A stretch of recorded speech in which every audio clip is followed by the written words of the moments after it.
ये माया क्या है। अभी मैं एक व्यक्ति को खड़ा करूं और पूछूं, एक महिला को खड़ा करूं, पूछूं कि माया क्या है। पुरुष से पूछूं तो कहता है धन माया है, घर माया है, ये गाड़ी वाड़ी सब जमीन जगह माया है, ये औरत माया है। ये अगर स्त्री माया है तो पुरुष तो मायापति है, स्त्री का पति है ना, तो मायापति हो गया। और ये मायापति है तो तुम भी माया, ये भी माया। तो और माया क्या है? याद रखना, धन माया नहीं है। आज तक जिसको तुम माया मानते थे, आज परिभाषा बदल जाएगी। ना स्त्री माया है, न पुरुष माया है, न धन माया है, न जमीन माया है, न घर द्वार माया है, न सामान माया है। तो फिर माया है क्या? तुम्हारा मन माया है। जब तुम्हारे मन में धन के प्रति लोभ आ जाता है, धन का अभिमान आ जाता है, ये अभिमान और लोभ ही माया का असली रूप है। काम और क्रोध ही माया का असली रूप है। अभिमान और ईर्ष्या ही माया का असली रूप है। धन तो जिंदगी की जरूरत है और गृहस्थ आश्रम में नर नारी का संगम है, ये माया नहीं है। जब तुम काम, क्रोध, लोभ, मोह, ईर्ष्या, द्वेष और अभिमान में फंस जाते हो, असली माया का जाल तो यही है। इस माया के जाल को तोड़ने के लिए सत्संग के ज्ञान की तलवार की आवश्यकता है।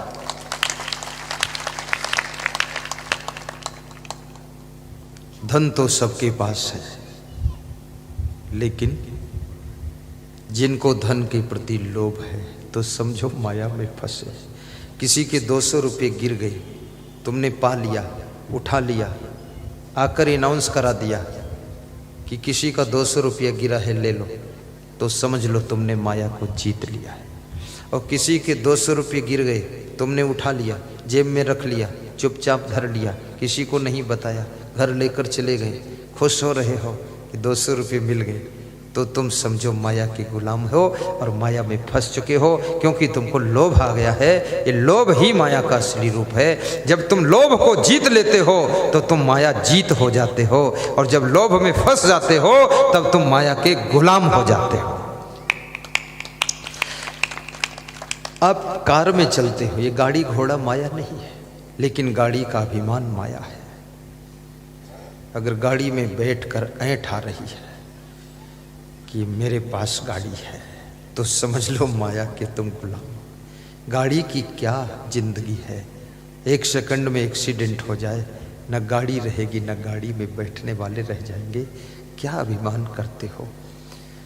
किसी गांव में एक शिक्षक था, वो जब मोटरसाइकिल पर चलता था या साइकिल पर चलता था तो थोड़ा गर्दन ऐंठ कर चलता था, तो गांव के लोग बहुत दुखी होते थे। तो मेरे से गांव के लोगों ने बताया कि ये गर्दन ऐंठ कर चलता है। तो हमने कहा अपनी गर्दन ऐंठता है कि तुम्हारी ऐंठता है? तो बोले अपनी ऐंठ कर चलता है। तो हमने कहा तुम्हें क्या दिक्कत है फिर? बोले हमें दिक्कत है, हम देख नहीं सकते, सह नहीं सकते। तो मैंने कहा फिर उसकी गर्दन तरफ नज़र क्यों डालते हो, मत देखो। बोले सामने निकलता है तो नज़र पड़ ही जाएगी। तो हमने कहा तो तुम्हें तकलीफ क्या है? बोले अहंकार दिखाता, अकड़ दिखाता, गर्दन ऐंठ कर चलता। तो हमने कहा तो इरादा क्या है? बोले कभी दांव मिलेगा तो हम गांव भर मिल के इसकी गर्दन पूरी ऐंठ देंगे। अहंकार दूसरा आदमी देख नहीं सकता, सह नहीं सकता है, लेकिन नम्रता सबको प्रिय होती है। मैं निवेदन करूंगा, विनम्र बच्चे को सभी गोद उठाना चाहते। क्यों? क्योंकि बच्चा विनम्र होता है, सरल होता है, इसलिए बच्चे को गोद में लेते हैं। मैना पंछी, उसका नाम है मैना। मैना का अर्थ होता है मैं कुछ नहीं हूँ। तो उसको लोग पिंजड़े में पाल कर दर्शन करते, वहीं खिलाते भी। लेकिन बकरी जो मैं करती है, मैं हूँ, मैं, तो इसका गला काट कर उसको खा जाते हैं। इसलिए अहंकार करने वाले लोग किसी को पसंद नहीं आते हैं, और अहंकार को छोड़कर विनम्र जीने वाले लोग सबको पसंद आते हैं। महाराज श्री राम की विनम्रता, दंडवत प्रणाम करते हैं भरद्वाज ऋषि को। भरद्वाज पूछते हैं आपका परिचय क्या है?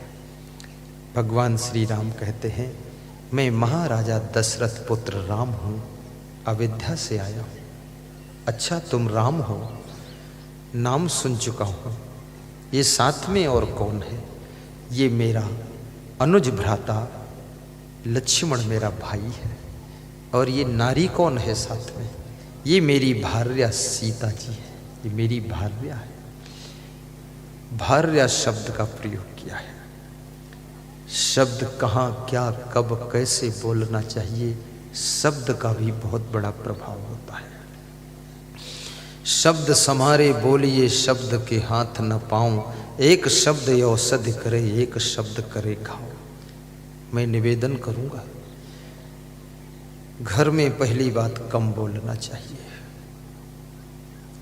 दूसरी बात, घर में दूसरों की भी सुनना चाहिए। तीसरी बात, अपने घर में थोड़ा समय भी देना चाहिए। ध्यान रखना, कम से कम 24 घंटे में मुकेश अंबानी जो भारत के बहुत बड़े उद्योगपति हैं, 1 घंटा शाम को रात में और 1 घंटा दिन में अपनी फैमिली के ऊपर देते हैं।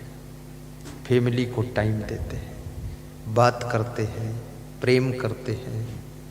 इसलिए उनकी जिंदगी में थोड़ा शांति ज़्यादा रहती है। समय दीजिए अपने बच्चों के लिए भी, अपनी वाइफ को भी समय दीजिए। इतना धन कमाने की धुन भी न लग जाए कि वाइफ से मिल ही न सको। जिनके लिए धन कमा रहे हो, जरा उनके पास बैठो भी तो। जिनके लिए धन कमा रहे हो, उन बच्चों को जरा संस्कार भी तो दो। जिस परिवार के लिए धन कमा रहे हो, उस परिवार के साथ बैठ करके प्रेम प्रसंग की चर्चाएं भी तो करो। कोटा में एलेन कोचिंग सेंटर के मालिक गोविंद माहेश्वरी हमारे आश्रम पर आए। कहने लगे, रात में 7 बजे से 8 बजे तक हमारे घर में 1 घंटे या आधा घंटे का भजन होता है। सभी स्त्रियां भी बैठती हैं, हम चारों भाई बैठते हैं, भतीजे बैठते हैं, बेटा बेटी बैठते हैं। एक एक सब लोग भजन गाते हैं, मिलकर गाते हैं, ढोल बजाकर गाते हैं। और उसके बाद सब साथ में भोजन करते हैं, फिर सो जाते हैं। सोचिए, अब उनके पास में करीब करीब 1 लाख, 2 लाख, 2.5 लाख विद्यार्थी पढ़ रहे हैं। एक विद्यार्थी की फीस 1.5 लाख रुपये है और 2-2.5 लाख विद्यार्थी पढ़ रहे हैं। और उस कितना बिजी रहते होंगे आप सोचो थोड़ा सा। फिर भी समय निकाल कर परिवार के साथ 1 घंटे बैठकर भजन भी करते हैं, भक्ति के गीत गाते हैं, परिवार से बात भी करते हैं। जो व्यक्ति परिवार के साथ नहीं बैठेगा, याद रखना उसका परिवार बहुत जल्दी इधर उधर तितर बितर हो जाएगा। नाम का परिवार रहेगा, बाकी सब बिखर जाएगा। साथ में बैठिए,